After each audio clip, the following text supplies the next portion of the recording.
आजकल हर जगह एक ही चर्चा है, 12 लाख रुपए तक की इनकम पर जीरो टैक्स। लेकिन इस दावे के साथ एक ऐसा फाइन प्रिंट जोड़ा है जो खास तौर पर शेयर बाजार में निवेश करने वालों को चौंका सकता है।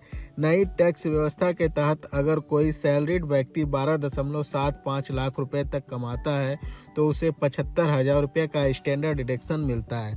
इसके बाद टैक्स स्लैब इनकम 12 लाख रह जाती है।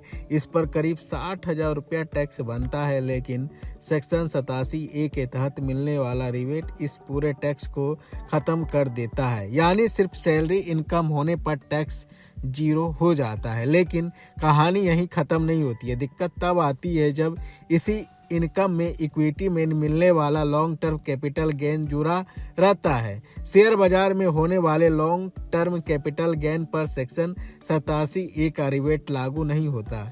इसका मतलब यह है कि सैलरी पूरी तरह जीरो टैक्स स्लैब में होने के बावजूद शेयर से मुनाफा टैक्स बढ़ सकता है।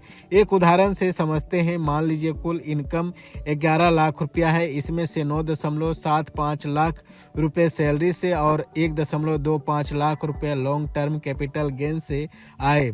चूँकि इक्विटी गेन 1.25 लाख की छूट सीमा के अंदर है, इसलिए टैक्स नहीं लगेगा। लेकिन अगर यही लॉन्ग टर्म कैपिटल गेन बढ़कर 3 लाख रुपये हो जाए और सैलरी 8 लाख रुपये रहे, तब तस्वीर बदल जाती है। अब 1.75 लाख रुपये पर 12.5% की दर से टैक्स देना पड़ेगा, भले ही कुल इनकम 12 लाख से कम ही क्यों ना हो।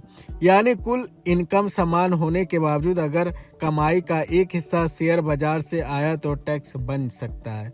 वहीं दूसरी तरफ अगर यही इनकम एफडी के ब्याज या सिर्फ सैलरी से आती है तो सेक्शन 87A का पूरा फायदा मिलता है और टैक्स जीरो रहता है। अब सवाल यह उठता है कि क्या सरकार मिडिल क्लास को इक्विटी में निवेश करने पर सजा दे रही है? एक्सपर्ट्स मानते हैं कि ऐसा कहना पूरी तरह सही नहीं होगा। नई टैक्स व्यवस्था में वैसे भी सेविंग का बहुत सीमित डिडक्शन है और इक्विटी पर long term capital gain tax की दर दोनों टैक्स रेजिम में एक ही जैसे है। हकीकत यह है कि इक्विटी निवेश पर टैक्स स्ट्रक्चर अब भी काफ़ी रियायती है। 1.25 लाख रुपए तक का लॉन्ग टर्म कैपिटल गेन पूरी तरह टैक्स फ्री है और उसके बाद सिर्फ 12.5% टैक्स लगता है। निष्कर्ष साफ है कि 12 लाख तक जीरो टैक्स की बात सुनकर खुश होने के पहले यह समझना जरूरी है कि आपकी इनकम सैलरी आ रही है या शेयर बाजार से भी, क्योंकि इक्विटी गेन होने पर जीरो टैक्स का यह वादा अपने आप टूट सकता है।